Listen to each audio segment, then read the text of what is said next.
¿Qué tal, gente? Bienvenidas y bienvenidos a un nuevo video más. En esta ocasión tenemos un pequeño tributo, un pequeño repaso a quizás uno de los artistas que más influyen en mi vida. No solo como artista, sino con lo que ha aportado en general para el mundo, con inspiración, especialmente en el espacio de lo creativo. Creo que David Lynch, a quien rendimos tributo hoy, ha sido una pieza fundamental no solo para mí, sino para muchos, independientemente de sus aportes de gustos. Creo que él ha tenido una visión muy acertada y muy cercana a lo que yo opino, a lo que debería ser el arte, ¿no? No me refiero exactamente a lo abstracto, sino a la vida de artista como tal. También les saludo a los que están viendo este directo. Estamos en vivo. En esta ocasión estamos en Discord, ya que es una ocasión especial. Y este video quizás lo publique en YouTube, pero con un montón de retraso, quizás con una semana más o menos. Así que sin más, comencemos. Lo que vamos a hacer hoy es que vamos a hablar de su filmografía en general, dando datos curiosos. Y bueno, podríamos hablar también de su discografía, de sus cortometrajes, de sus pinturas. Es mucho de qué hablar, pero creo que en cuanto a lo más importante por lo que he reconocido su vida como director, podamos repasar un poco esos temas también para hacerlo más conciso y para ver también su influencia. Ahí tengo unos cuantos libros de David Lynch, alguna vez he hablado al respecto, sus libros de entrevistas, por ejemplo, y también libros de reportajes sobre su trabajo.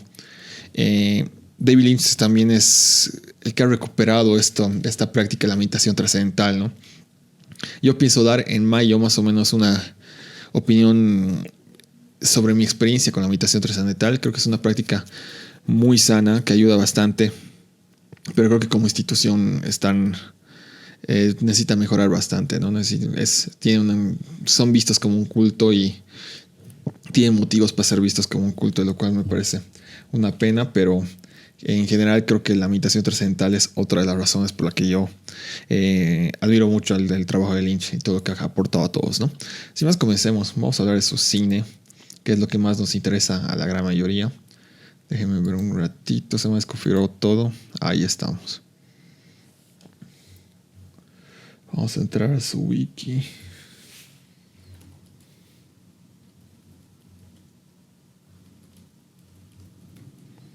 Y como lo están viendo acá mismo, David Lynch ha partido su vida como cinematógrafo. ¿Por qué? Porque él era un pintor y empezó a experimentar simplemente haciendo pintura experimental, con experimentos raros que ni siquiera eran considerados pinturas. Si es que quieres ser muy purista, no son considerados pinturas, son como maquetas. En fin, a él le gustaba siempre pensar fuera de la caja. Creo que eso no es ninguna sorpresa. Y eso es lo que lo llevó a darse cuenta de que quería que sus pinturas se muevan de alguna manera, tengan una especie de vida, que puedan contar quizás historias o transmitir todo a través del movimiento. Se empezó a obsesionar con el movimiento. Y es así como llega al cine, ¿no? Y se da cuenta que eso ya existe, la pintura que se mueve. Son básicamente películas. Imagen, sonido, moviéndose en el tiempo. Eso es lo que Lynch veía en el cine. Y así es como elabora su primer proyecto y quizás el más personal de todos, titulado Eraserhead. Una cinta que, si bien tardó demasiado en hacerse, rindió sus frutos, ¿no? Eraserhead es una cinta muy independiente, con una trama muy surrealista, que quizás sentaría las bases para todo lo que es lo lynchiano de ahora en adelante. Está protagonizado por un actor que sería colaborador de David Lynch por el resto de su vida, ¿no? Que es Jack Nance. Este tipo actuaría en un rol pequeño pero muy importante en Twin Peaks, actuaría también en Los Highway. Déjame checar en qué proyectos más ha actuado. Bueno, son los que tengo acá. Pero se hizo famoso por eso, ¿no? Hasta su trágica muerte en los 90. Y Eraserhead, en términos muy generales, es un ensayo, ¿no? Sobre la paternidad. Aquí Lynch estaba en su primer matrimonio, bastante joven, recién estaba tratando de conseguir dinero para hacer su arte. Él mismo debatía sobre si era un buen padre o no era un buen padre, pero también si quería ser padre. Sobre este estrés que es ser la cabeza de una familia. Y todo esto se ve transmitido en nuestro personaje principal, ¿no? Y en todo este surrealismo. aquí es cuando David Lynch empieza a usar la metáfora visual, ¿no? Empezar a darnos conceptos en forma de tangibilidad visual. Es algo que veríamos en casi todos los proyectos Lynch, a través de abstracciones hechas, visualizaciones tangibles, ¿no? Y así es como hay que interpretar a Lynch. No es que su cine no tenga explicación o sea complejo, es que hay que hacer caso a nuestros instintos y tratar de dar un sentido a lo que nos está explicando, porque ahí está la respuesta, solo que no nos está diciendo cómo la respuesta es tal, ¿no? Y eso es lo que pasó con Eraserhead. La cinta dura, déjenme ver, 89 minutos, es bastante corta, dura hora y media. Sin embargo, tardó 2 años en hacerse, lo cual es una locura, ¿no? David Lynch, cada que conseguía el dinero, se ponía a rodar. Se acababa el dinero, dejaban de rodar hasta que volvían a encontrar el dinero, ¿no? Es una cinta muy, muy introspectiva, muy surrealista, que te transporta completamente. También es muy inquietante, muchos la catalogan como una cinta de terror. Eh, Se dice de que Eraserhead era la película favorita de Stanley Kubrick. No hay nada completamente documentado, solo un testimonio del mismo David Lynch. Sin embargo, es bastante interesante, ¿no? Se sabía que tanto Kubrick como Lynch eran fanáticos de uno del trabajo del otro, ¿no? Evidentemente Kubrick vino mucho antes, ¿no? Pero ahí está, gente. Eraserhead. Vamos a pasar al siguiente proyecto de nuestro buen David Lynch. Yo sé que podríamos hablar muchísimo más de todos estos proyectos, pero estamos haciendo un repaso bastante resumido, ¿no? Hablar sobre la tela, básicamente, sin meternos a fondo, porque yo creo que sumergirnos más sería más válido con gente invitada, ¿no? Con un podcast quizás. Y llegamos al segundo proyecto. Una vez que Eraserhead le abrió las puertas a David Lynch en el mundo del cine, los productores empezaron a fijarse más en él. Así es como él encontró en Mel Brooks, nadie menos que Mel Brooks, un gran comediante que se volvió productor, que hasta el día de hoy sigue vivo, ¿no? En alguien que le pueda financiar un nuevo proyecto. Un proyecto que en esta ocasión, muy diferente a Eraserhead, no se metía en el surrealismo, sino en una historia casi biográfica de un personaje icónico, ¿no? Con una trama que tiene una moraleja muy clara, muy fácil de descifrar, es más amigable con el público, ¿no? Y eso es lo que tenemos con Elephant Man. En Elephant Man tenemos apariciones estelares de John Hurt y Anthony Hopkins. Ambos actores serían la única ocasión en que ambos colaborarían con Lynch, tristemente.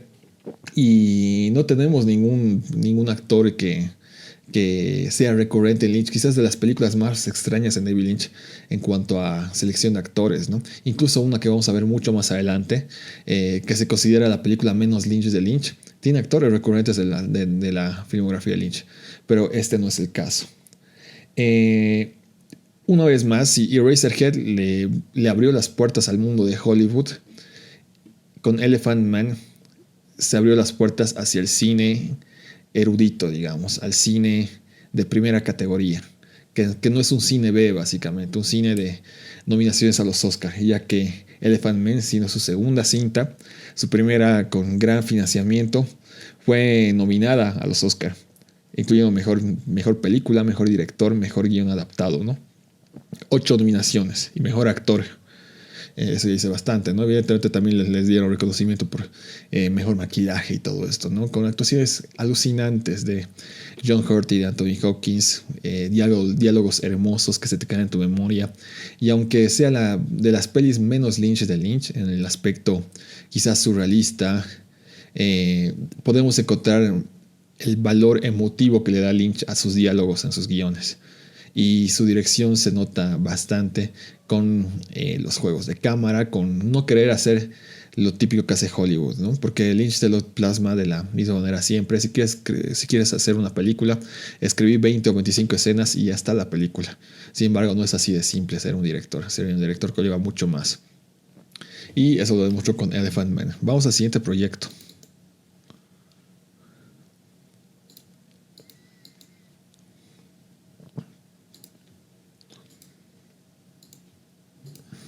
Acá está.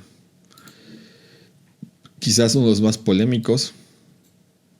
Yo tengo un artículo hablando al respecto, ya que se considera el primer y único fracaso de David Lynch.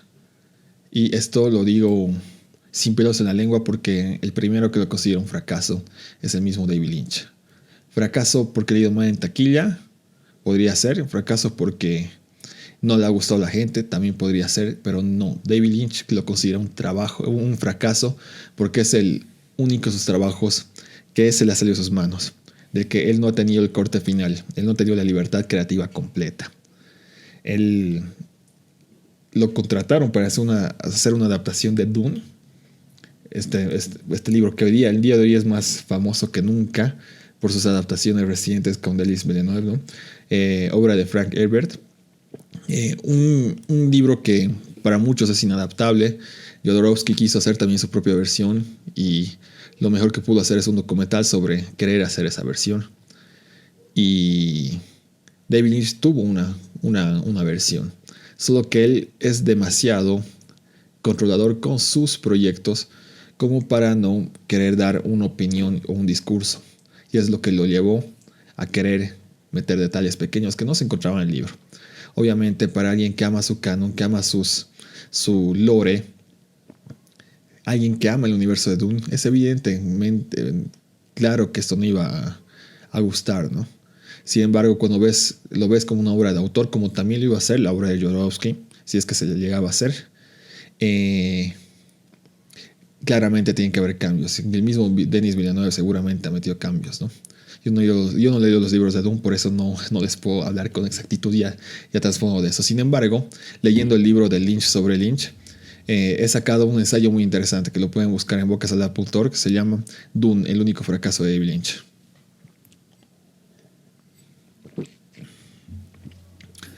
¿Cómo nace Dune? Después de ver Elephant Man, el gran Dino De Laurentiis, famoso productor, dice: quiero hablar con ese sujeto, quiero que hagas esto.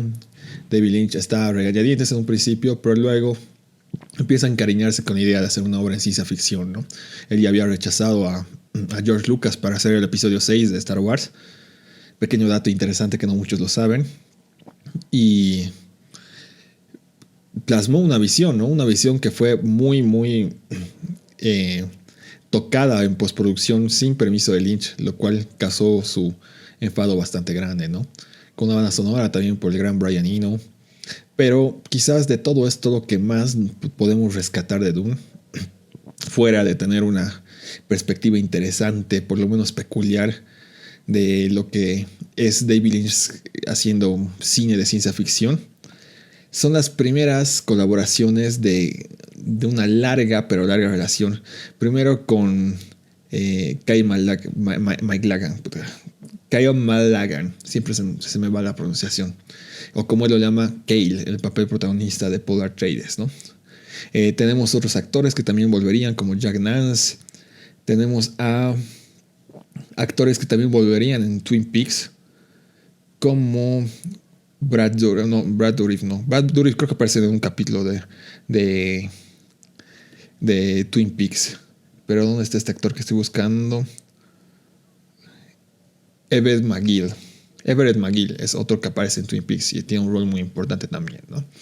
Y empieza a formar estas relaciones, empieza a ser... la relación que tiene con Kyle Malagan es mucho más importante de lo que ustedes creen. Y en este momento, él simplemente ha hecho un casting para una película que él no está en sus manos, ¿no? Sin embargo, esta relación es lo que le llevaría a impulsar, digamos, su mente creativa para poder crear personajes como Dale Cooper en Twin Peaks.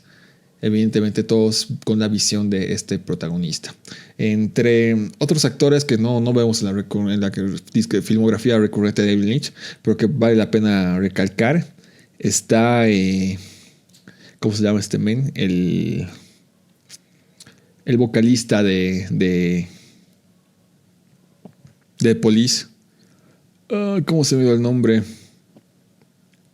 Stink, ahí está. También tiene un rol muy interesante. Obviamente es una película que en el libro Tiene continuación, tiene precuela, tiene todo, pero aquí está muy autoconclusiva. Es una película muy pesada de ver. Solo la recomiendo en caso de que seas muy fan de David Lynch y que te guste todo lo que son los efectos especiales, todo lo que es la cinematografía. En eso es una película alucinante y completamente hipnótica.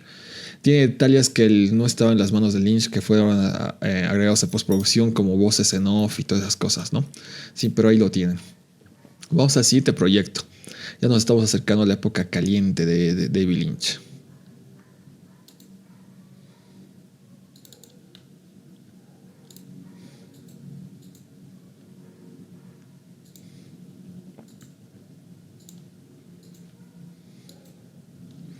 Y aquí lo tenemos. Quizás el primer proyecto que ha definido lo que es un proyecto 100% David Lynch ya para un público popular, haciendo un lado a Eraserhead, por ejemplo. Déjenme acomodar esto. Que claro, fue el proyecto más personal de David Lynch. Aquí ya lo podemos ver desenvolverse en todo su esplendor, ya con todo un dinero de inversión, ¿no? Con Hollywood tomando sus hombros y diciéndole, ya, está bien, haz lo que tú quieres hacer. Aquí puedes expresarte como tú quieras. Y así que David Lynch por primera vez suelta toda su creatividad y la traduce en el lenguaje audiovisual de imágenes y sonido moviéndose al mismo tiempo en el tiempo, ¿no?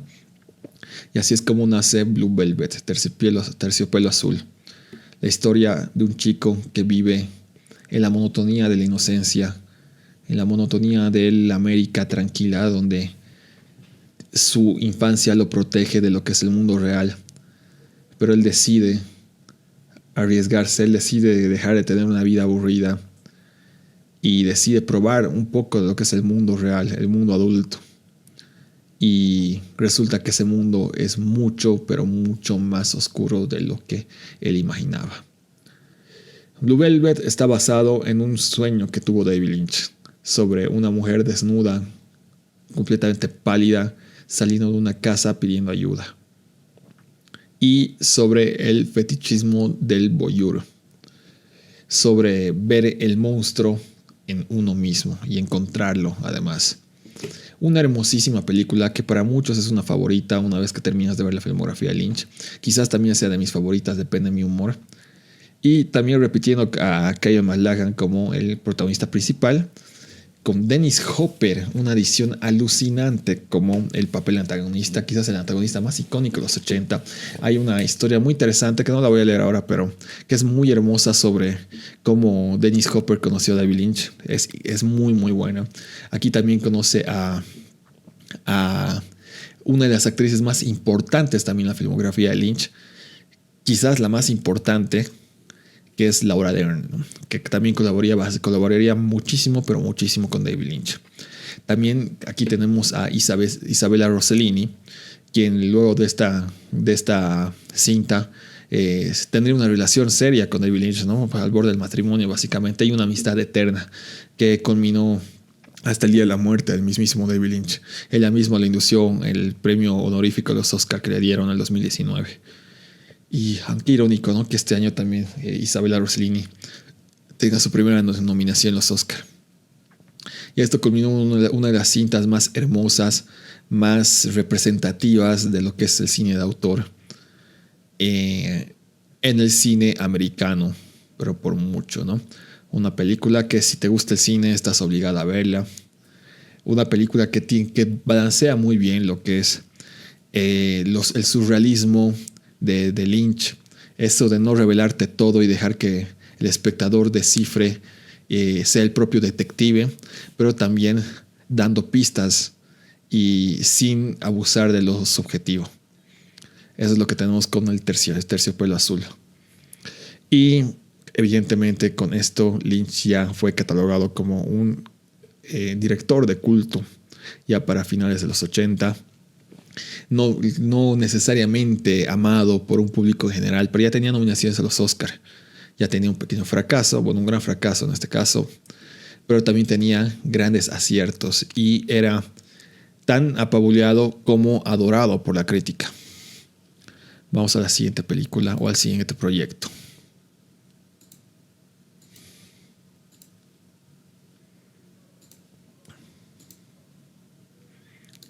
Es por eso que cuando David Lynch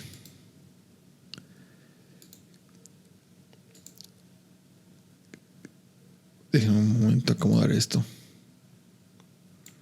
Como David Lynch propone un proyecto nuevo, también desde cero en esta ocasión, ya los productores están mucho más abiertos a dar lo que quieren, ¿no? Y es como digamos a Wild at Heart, una favorita personal. Muchas veces pienso que es mi obra favorita, más entretenida de David Lynch, no mi favorita, pero sin duda es de las más entretenidas. Y en mi opinión también una buena puerta para ver a David Lynch, si es que quieres comenzar a ver a David Lynch. Que es básicamente una historia de amor muy basada, como mucha de la filmografía de Lynch, en lo que es el cuento del Mago de Oz, ¿no?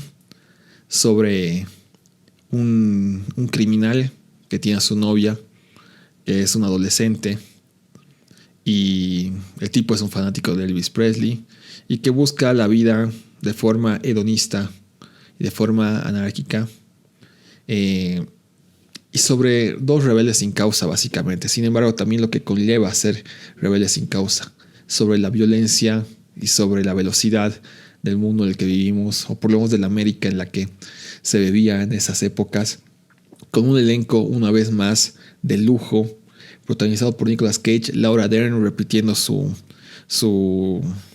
colaboración con Lynch en esta ocasión, Willem Dafoe como el villano, Willem Dafoe en una época donde no era tampoco el Willem Dafoe, ¿no? Donde tampoco era el actor que lo conocemos como el día de hoy como uno de los mejores de la historia. Está Crispin Glover, está Diane Ladd, que también colaboraría mucho con David Lynch. Está Isabella Rossellini, que como ya lo hemos mencionado, ha colaborado con David Lynch. Está Harry Dean Stanton, que también ha colaborado muchas veces con Lynch. Y también sería uno de los actores fundamentales, pilares en lo que es el cine de Lynch. Nunca protagónico, pero siempre fundamental, ¿no? Una obra muy hermosa, como ya lo dije. Si es que no has visto nada de Lynch y no estás muy preparado para lo que es el cine surrealista, yo te recomendaría partir con Wild at Heart porque la vas a pasar muy bien, ¿no? Aunque también te va a chocar un poco el ambiente violento que presenta Lynch en esta ocasión, pero es una obra increíble, ¿no? Y ahí lo tienen, Corazón Salvaje. También, por cierto, un detalle que no es para nada indispensable es que se ha llevado la Palma de Oro en el Festival de Cannes.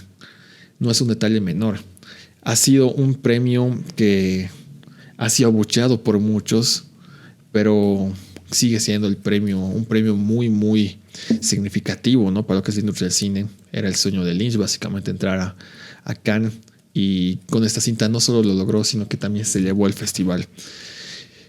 Eso, gente. Ahora sí vamos a entrar a lo que quizás sea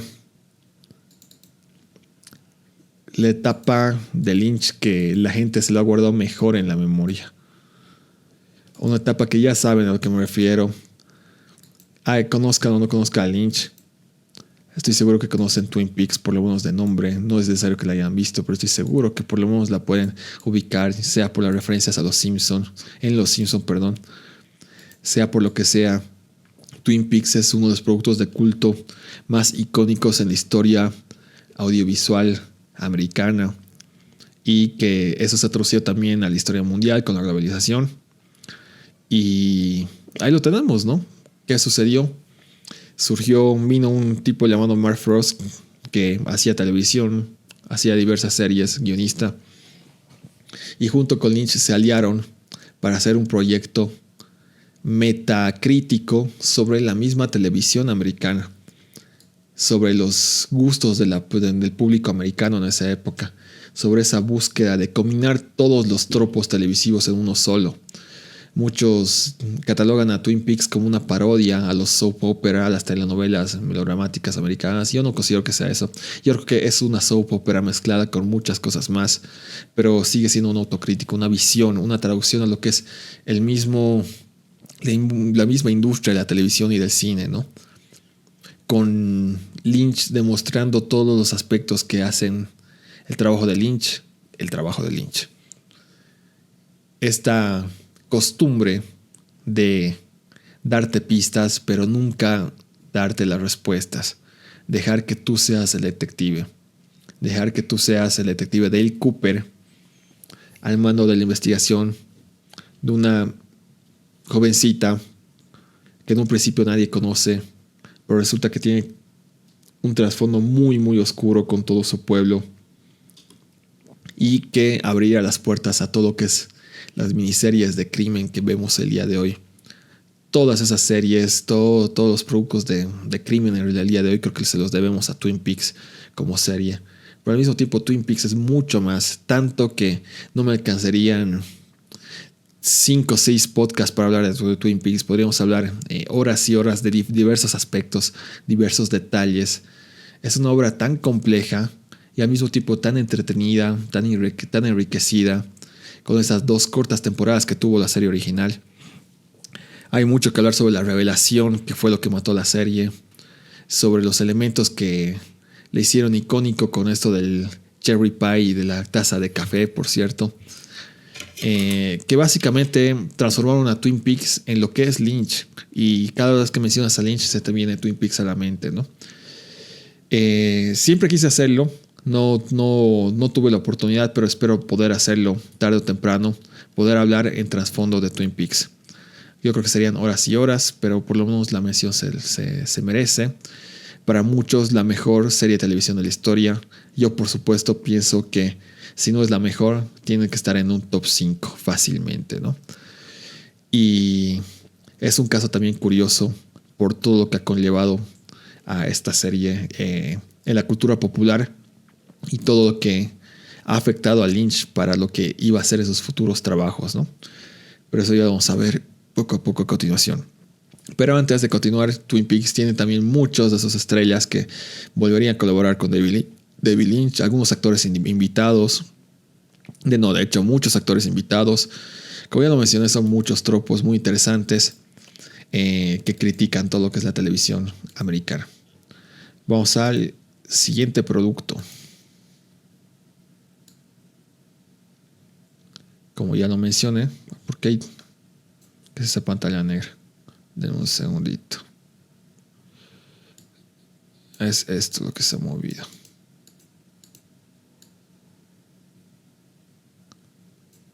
¿Verdad? Ahí está. Acomodamos esto. Y acomodamos esto. Twin Peaks fue cancelada luego de su segunda temporada. El público que era seguidor demandó una nueva temporada, demandó respuestas, que es básicamente esa demanda de respuestas lo que mató Twin Peaks. Y David Lynch le tenía demasiado cariño al proyecto como para dejarlo ir así a la primera, ¿no? Y así es como surgió Twin Peaks Fire Walk With Me.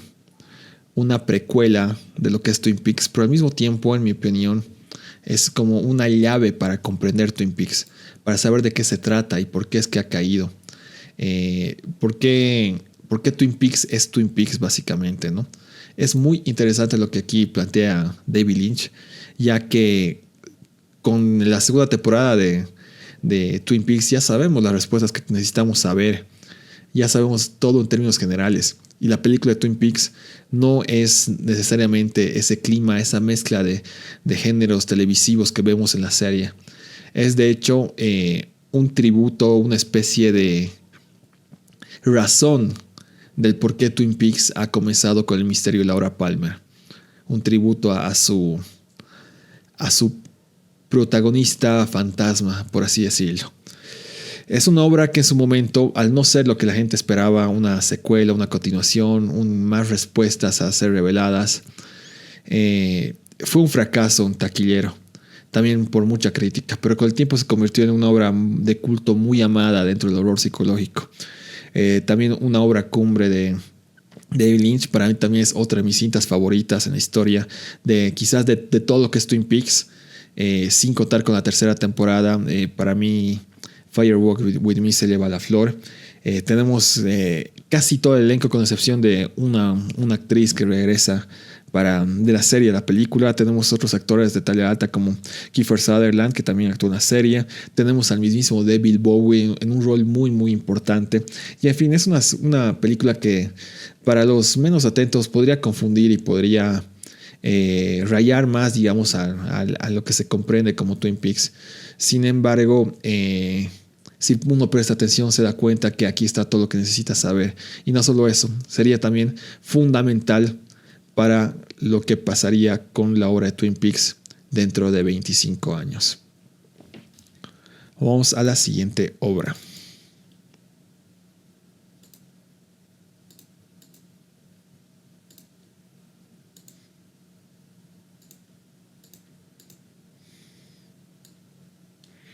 Aquí lo tenemos. Tenemos una hermosa, pero hermosísima película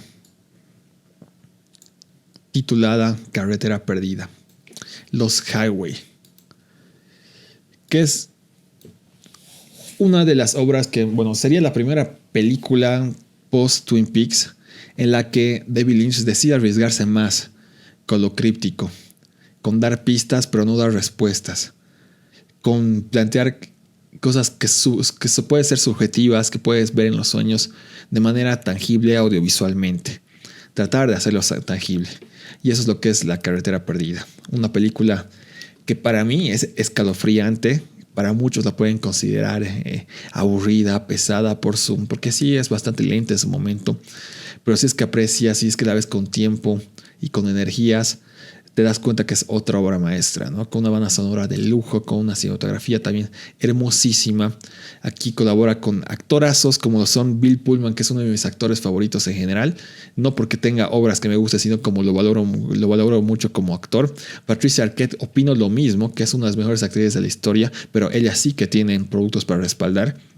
Y es la que protagoniza la cinta, bueno, es una de las que protagoniza la cinta.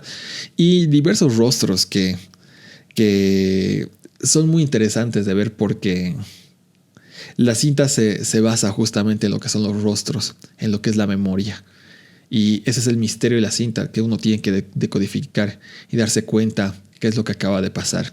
Es la primera cinta en la que muchos se han quedado con la mente torcida. Muchos han ido directamente a criticar lo hedonista de la película en ciertos aspectos. Hay curiosidades muy interesantes, ¿no? Como que la casa que se ve en la película, esa, bueno, era hasta el presente el taller donde David Lynch pasaba sus días haciendo arte. Hasta el día de hoy hay actuaciones interesantes como la de Henry Rollins en una escena.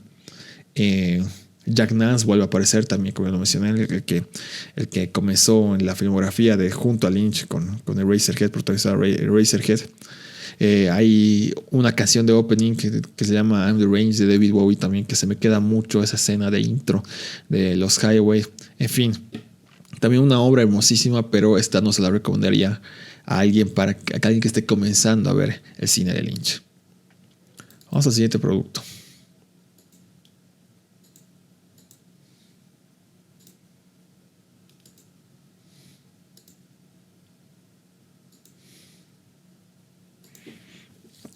Y por el contrario, y muy, ¿cómo decirlo?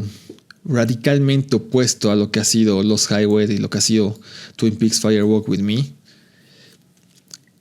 Creo que junto con Blue Velvet, junto con Wild Heart y junto con El Hombre Elefante, tenemos aquí The Straight Story, una cinta basada en un acontecimiento real. Creo que es la cinta que sin dudas puede ser la más accesible y la más fácil de comprender, y aparte para todo el público. Quizás creo que es la única que es para todo público del cine Lynch, ya que tenemos una historia muy conmovedora que es real sobre, si es que lo recuerdo bien, ya que no veo la cinta hace muchísimo tiempo, sobre un granjero que tiene a su hermano que está muy enfermo y él quiere viajar a verlo, pero no tiene el dinero para viajar y tampoco tiene el permiso para conducir, ya que es demasiado viejo, ¿no? Lo único que puede hacer es manejar su podadora, ¿no? De césped. Y él decide hacer su viaje en la podadora, calculando cuánto le va a costar, los repuestos. Y él vive esta aventura, ¿no? Es un hecho que ha sucedido en la vida real. Y David Lynch Fue conmovido mucho por todo lo que es esta historia, ¿no? Eh, Ahora les digo cuáles son las actuaciones. No estoy diciendo las duraciones, quizás era importante, pero bueno, ya se me pasó. Tampoco estoy haciendo reseñas exactas, ¿no? Pero 112 minutos dura Straight Story. Tenemos a Richard Farnsworth, quien tiene el papel protagonista, a Sissy Spacek, que también es una excelente actriz, muy reconocida, ¿no? A Harry Dean Stanton, como ya lo mencioné, un actor muy importante en el cine de Lynch. Everett McGill, que también actuó en Twin Peaks, actuó en Dune, también muy importante en el mundo de Lynch, ¿no? Y una cinta producida por Disney, que no es un detalle menor, ¿no? Como ya lo dije, una cinta muy conmovedora. Yo creía que duraba mucho menos de lo que les dije, pero tiene su nominación también a la Palma de Oro y muy aclamada por la crítica fuera de todo, ¿no? Es la cinta más amigable, sin menor lugar a dudas, de Lynch. A diferencia de Blue Velvet y a diferencia de Wild at Heart, esta no tiene elementos, digamos, oscuros que puedan perturbar a un menor de edad, por ejemplo. A diferencia de Dune, esta película se comprende. A diferencia de, bueno, qué sé yo. Bueno, The Razor's Edge es muy contrario, ¿no? Pero en fin, es una película que, a diferencia de Elephant Man, por ejemplo, Elephant Man tiene una historia muy trágica de fondo que también puede ser muy susceptible para un público susceptible, ¿no? Así que Straight Story es quizás el camino más amigable para entrar al mundo Lynch. Eso sí, es de la cinta que tiene menos elementos de Lynch. Es una película que hace un proyecto de vacaciones de nuestro querido director. Ay. Vamos al siguiente proyecto.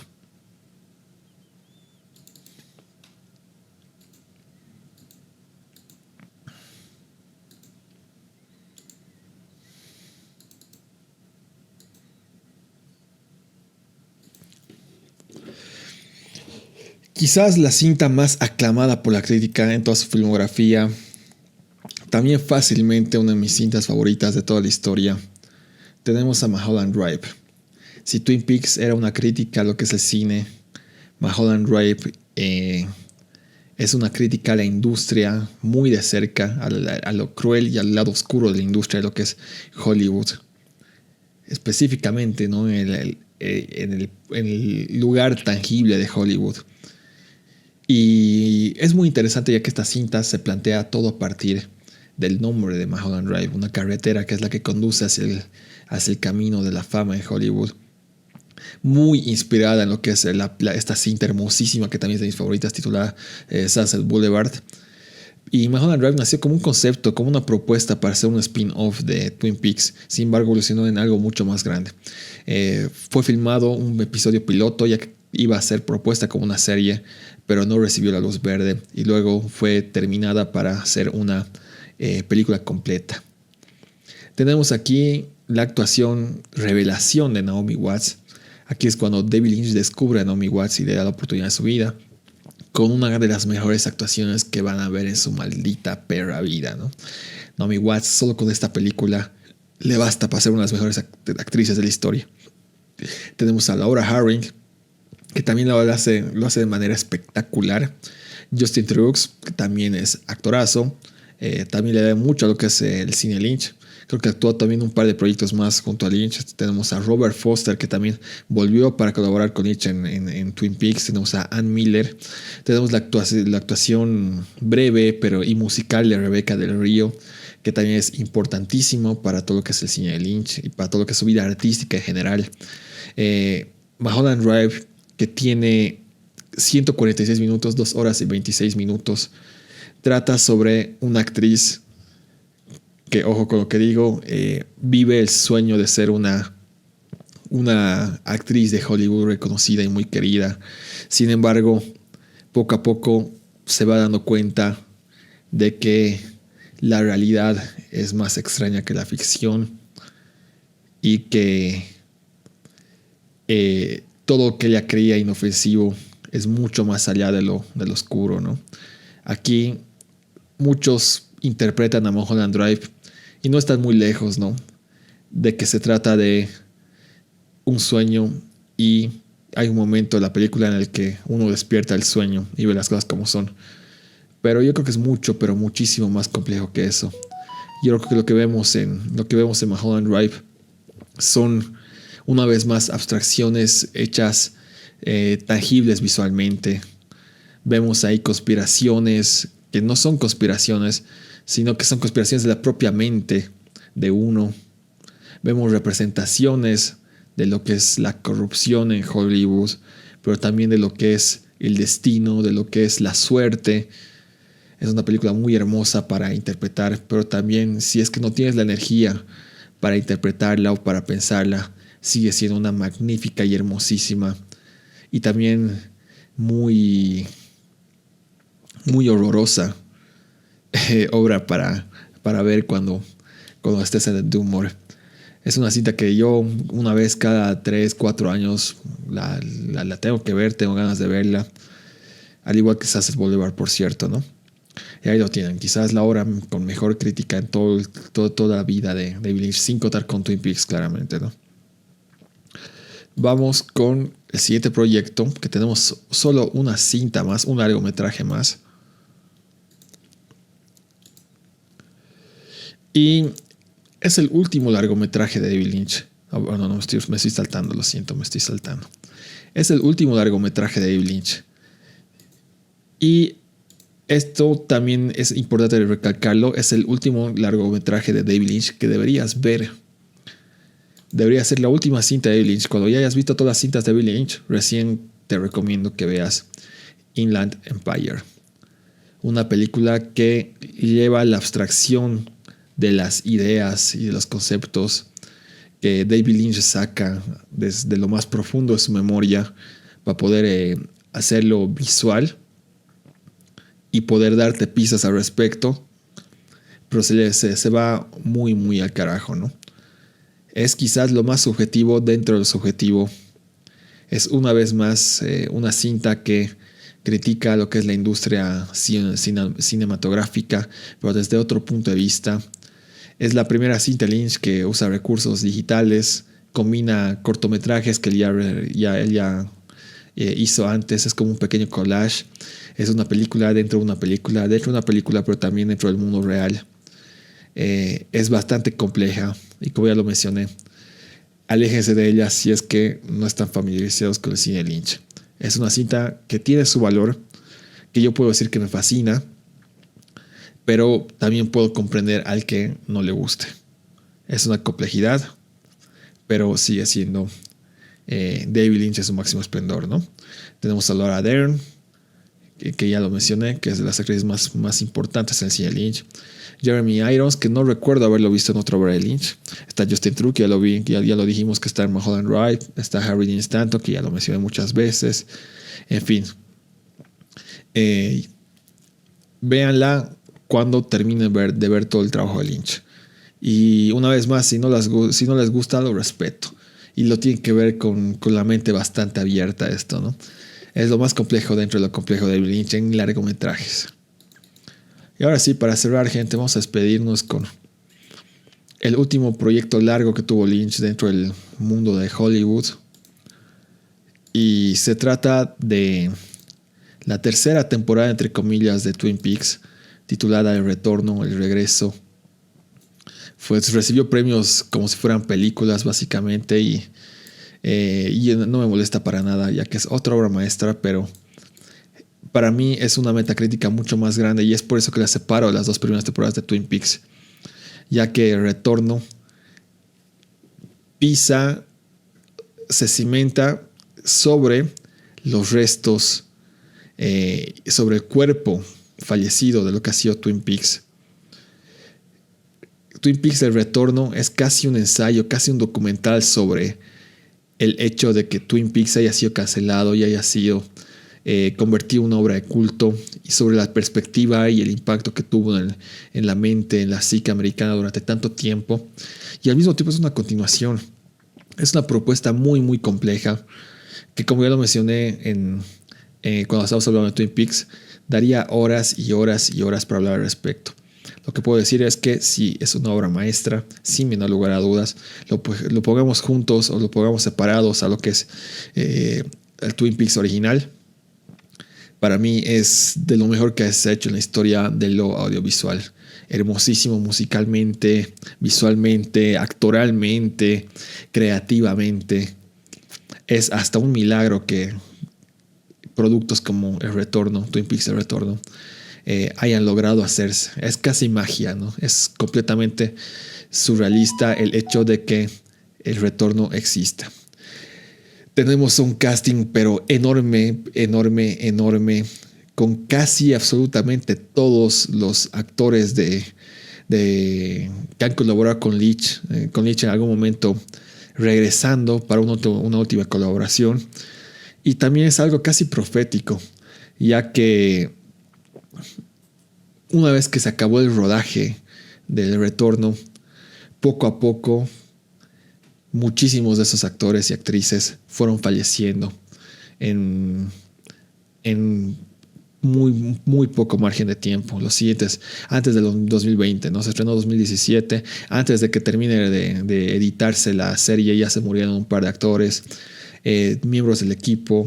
Es como si todos estos artistas hubieran esperado al momento oportuno para sacar y regalarnos este milagro de temporada, y que una vez logró realizarse ya puedan irse en paz, ¿no? Y me gusta creer que lo mismo pasó con David Lynch. Creo que él tenía mucho más para aportar, tenía las energías, pero también su vida un poco bohemia lo ha llevado al límite, ¿no? Trágicamente se nos ha ido un héroe. Por lo menos a mí se me ha ido un héroe. A mí no me gusta idolatrar, no soy mucho de tener ídolos, pero David Lynch no puedo negar que ha sido como perder un familiar. En verdad estoy de luto. Ha impactado muchísimo lo que es mi vida, sobre todo creativa. No digo esto porque me gustan sus películas, que por supuesto lo hago, pero para mí el aspecto de lo que es su punto de vista, de la visión creativa, de lo que es ser un artista, de lo que es la creatividad, sobre la meditación ya voy a dar mi perspectiva más objetiva y firme al respecto, pero también en lo que es la meditación como práctica, no como institución, sí que me ha ayudado bastante en el aspecto creativo. Ha tenido puntos de vista muy, muy interesantes que no necesariamente concuerdo con todos. Y fuera de todo, cada vez que ves a David Lynch en alguna entrevista, en algún video, en cualquier cosa, te sientes muy cercano a él, sientes que es una persona de buen corazón, muy empática, y es como si estuviera viendo directamente hacia ti, ¿no? Yo siento que ha perdido a alguien que realmente he conocido, y eso es bastante, bastante loco, pero también es trágico, ¿no? Y ¿qué más podemos hacer, gente? La gente que nos influye, que influye en nuestras vidas, viene y se va. No me refiero solo con artistas, ¿no? Obviamente me refiero también a tu vida diaria.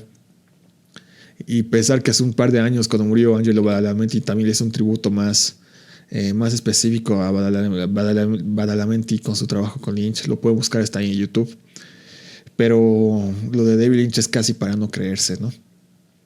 Creo que uno ve a sus ídolos como si fueran inmortales.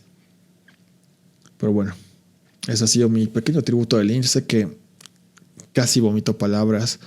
No he dicho nada que la gran mayoría de ustedes no sepan, pero quería hablar un poco de él al respecto, ¿no? Estoy seguro que voy a sacar más cosas en adelante, pero tampoco tengo mucho las energías para hacerlo. Este fin de semana tenía que sacar ya los últimos tops. Me he ido retrasando y creo que también ese luto me ha afectado de alguna manera. Quería hacer esto de Lynch ya, incluso ese mismo día, pero tampoco habían las ganas de hacerlo, ¿no? No es divertido hablar de la muerte de uno de tus héroes. Pero ahí está, gente. Nos vemos en un próximo video. Gracias como siempre por verme. Gracias por apoyarme. Voy a estar sacando ya videos mucho más seguido en febrero, ya que estamos terminando con los tops. Y sin más, les mando un abrazo enorme a todos los que siempre ven, a los que están viendo esto en directo en Discord. Ya vamos a volver a Twitch y vamos a empezar a hacer multistream, ojo, en Twitch, TikTok, YouTube. Ya lo estamos configurando todo eso. Ya está grabado un par de podcasts nuevos con colaboradores también nuevos. Estamos viendo si es que vamos a abrir un canal nuevo o vamos a publicarlo en este mismo canal. Y proyectos interesantes que se vienen. Eso será todo, gente. Nos vemos en el próximo video y chao, chao.